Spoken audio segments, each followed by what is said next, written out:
Hello বন্ধুরা, রান্নাবাটি চ্যানেলে আপনাদের সবাইকে স্বাগত জানাই। এই দেখুন, এগুলো হলো পুঁই শাক। এই পুঁই শাকের এই যে পাতা, এই পাতা দিয়ে আমি এই পুঁই শাকের পাতা আর বড়া করে দেখাবো। দেখুন, পুঁই পাতাগুলো আমি ভালো করে ধুয়ে বেছে নিয়েছি, আর এই বোটাগুলো, এগুলো সব শক্ত বোটাগুলো ফেলে দিয়েছি। এরপরে আমি এই যে বেগুন নিয়েছি।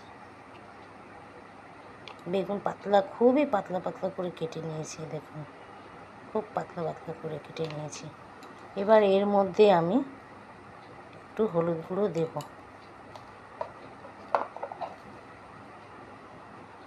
লঙ্কা গুঁড়ো দেব,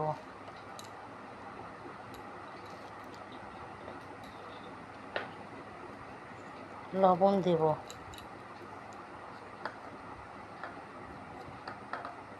আর একটু আদা, পেঁয়াজ, আদা, রসুন বাটা এর মধ্যে দিয়ে একটু সব ভালো করে আমি এগুলো বেগুনগুলোকে সব ভালো করে মাখিয়ে নেব।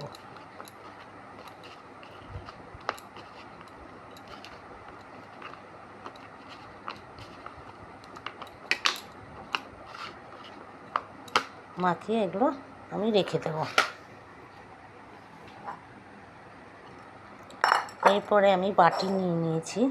আমি একটা ব্যাটার তৈরি করব।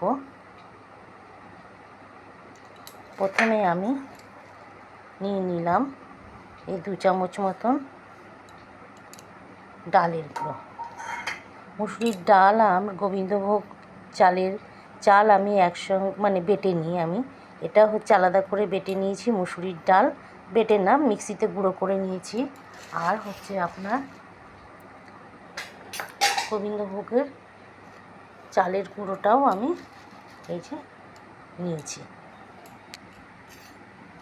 এটা আমিও ওটা 2 চামচ নিয়েছি ডালের গুঁড়োটা, আর এটা আমি নিয়ে নিচ্ছি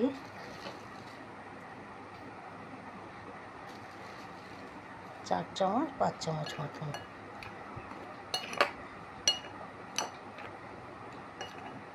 চালের গুঁড়োটা আমি একটু বেশি দেবো, আর গোবিন্দভোগ চাল আপনারা গুঁড়ো করে রেখে দেবেন। দেখবেন এটা দিয়ে বড়া টড়া করলে খুব ভালো লাগে। আমি বেশিরভাগই চালের গুঁড়ো দিয়েই বড়া করলে বড়া করি, সেটা আমার খুব ভালো লাগে খেতে। এটা মিশিয়ে নিয়ে এর মধ্যে একটুখানি কালো জিরে দিয়ে দিলাম, লবণ দিয়ে দিলাম পরিমাণ মতন, হলুদ দিয়ে দিলাম,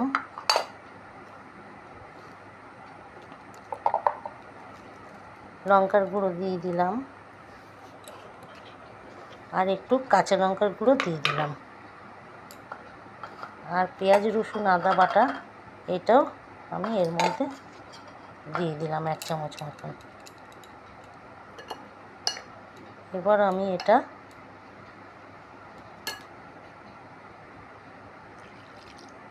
জল দিয়ে আমি বেশ একটু থকথকে মতন আমি এটা গুলিয়ে নেব।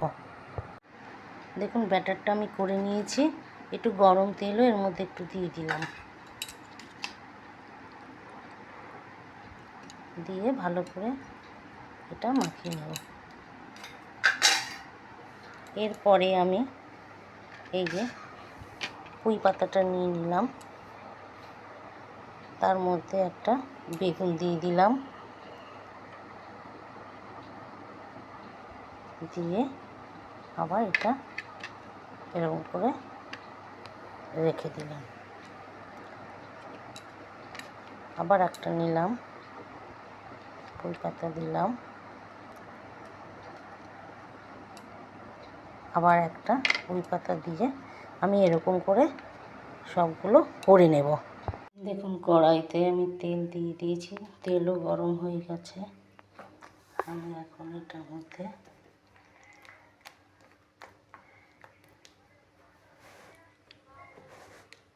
ভালো করে এটা মিশিয়ে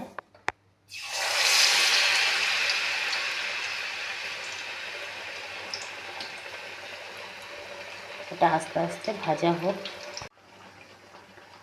দেখুন, এটা আমার ভাজা হয়ে গেছে ভালো করে।